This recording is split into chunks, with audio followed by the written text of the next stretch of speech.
The unseen genocide, Gaza's forgotten 400,000 victims and the world's deafening silence. Gaza, over 400,000 men, women, and children lie dead in Gaza. They did not perish on a battlefield, nor as part of any traditional military engagement. They were civilians, unarmed, often with empty hands, targeted simply for existing. Many were trying to do the most basic human thing: walk for miles in search of food or water for their families. Yet their journey ended under the roar of warplanes, the crack of rifles, and the devastation of artillery fire. Unarmed, starving, and targeted. Every day across Gaza, entire communities leave the shattered remains of their homes to search for sustenance. Parents lead their children across cratered streets and bombed-out markets. Teenagers risk their lives for a few pieces of bread. Elderly men and women move slowly, hoping someone will offer them a sip of water. And then, without warning, the attack begins. Survivors describe bombs and gunfire ripping through crowds of civilians with nowhere to hide. Innocent people crumple to the ground alongside their empty food containers. Blood mixes with dust. This is not an accident. This is deliberate. This is a policy of terror inflicted upon a trapped people who have nowhere else to go. A world that watches, and says nothing. Despite these horrors, the world watches in eerie silence. Global leaders issue concerned statements from afar but fail to take concrete action. Diplomatic offices send polite letters. News cameras flash for a moment, then move on. But for the people in Gaza, there is no moving on.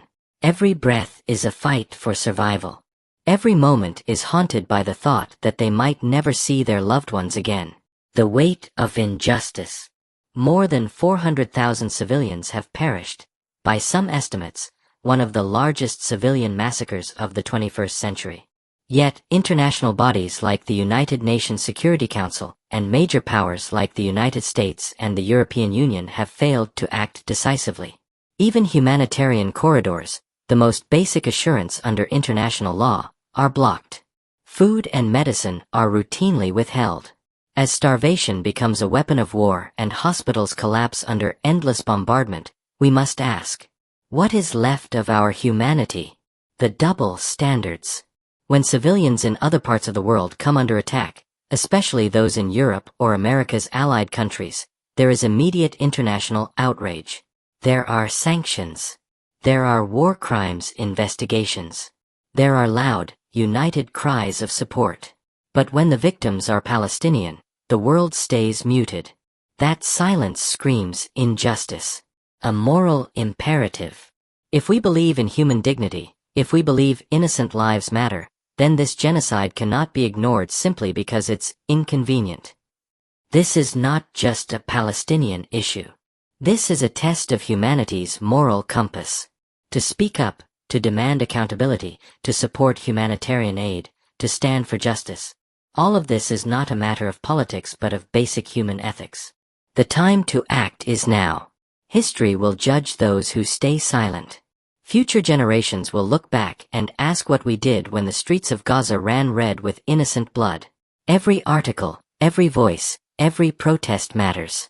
Every action is a reminder that we will not look away, not while children starve, not while unarmed civilians are gunned down simply for daring to live. The time to end this nightmare is now. And the world must listen.